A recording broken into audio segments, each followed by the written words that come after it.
एक और नेता बदसलूकी के शिकार हुए हैं। महाराष्ट्र के पुणे में चुनावी सभा के दौरान एक आदमी ने केंद्रीय मंत्री नितिन गडकरी की तरफ जूता उछाल दिया। बीजेपी कार्यकर्ताओं ने युवक को पकड़ लिया और उसके साथ मारपीट की। बाद में आरोपी को पुलिस के हवाले कर दिया गया। घटना पुणे के कोटरूद की है। चुनावी रैली में केंद्रीय मंत्री से बदसलूकी।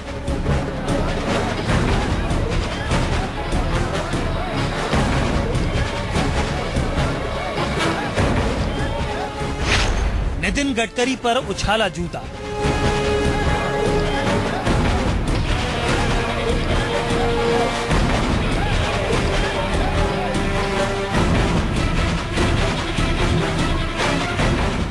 ये तस्वीरें पुणे के एक चुनावी सभा की हैं। यहाँ केंद्रीय मंत्री नितिन गडकरी पहुंचे तो थे बीजेपी उम्मीदवार मेधा कुलकर्णी के पक्ष में रैली करने, लेकिन फूलों की बारिश के बीच जो हुआ उसे देख वो भी भौचक रह गए।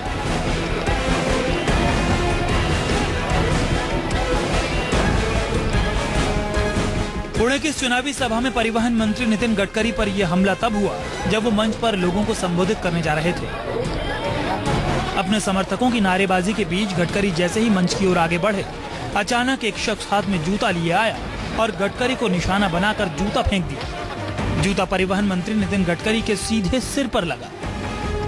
अचानक हुए इस हमले से नितिन गडकरी भी हक्के बक्के रह गए। मौके पर भी अफरा तफरी मच गई। इस बीच बीजेपी के समर्थकों ने परिवहन मंत्री पर जूता फेंकने वाले शख्स को पकड़ लिया और उसकी जमकर धुनाई कर दी। इसके बाद मौके पर पहुंची पुणे पुलिस ने जूता उछालने वाले शख्स को हिरासत में ले लिया है। बताया जा रहा है कि हिरासत में लिया गया शख्स नशे की हालत में था, लेकिन अभी तक हमला करने वाले शख्स की पहचान नहीं हो पाई है। साथ ही पुलिस अब पकड़े गए शख्स से पता लगाकर ये जानने की कोशिश कर रही है कि आखिर उसने गडकरी को अपना निशाना क्यों बनाया। लेकिन इस सारे हो हंगामे के बाद भी परिवहन मंत्री ने कोटरूद की सभा में अपना भाषण पूरा किया। महाराष्ट्र में होने वाले विधानसभा चुनाव को लेकर प्रत्याशी और नेता लगातार रैली और सभाएं कर रहे हैं। पिछले दिनों नितिन गडकरी के बयानों को लेकर विवाद भी हुआ था। यहां तक कि चुनाव आयोग ने नितिन गडकरी को नोटिस भी भेजा है। लेकिन इसी बीच केंद्रीय मंत्री गडकरी की सभा में हुए इस जूता कांड से सनसनी मच गई है।